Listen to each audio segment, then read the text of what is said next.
Kardom labangso anok ke mate anok pak nilitum long leki hudlong sikelong labangso anok pak 1947 aprang rong kikimdo aqua rong karbia rong naso karbia rong sikelong.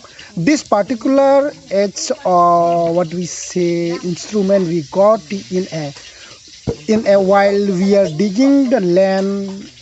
We got this particular age, so you can see this particular age. It is very old and like it is more than almost like in the 90 there was a village before the 1947.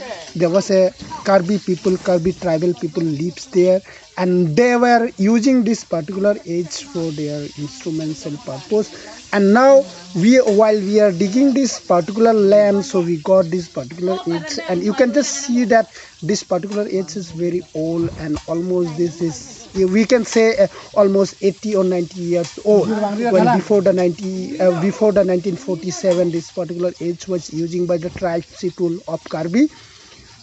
La bangso long ria long aprang rong kimi kimcheng jamu hondol Karbi gaung puki kimcheng along ri la so long ri hala so bang so adim long si nil tum long lekit tu kalong si la so bang apot kelong la sinang nitum lang ikha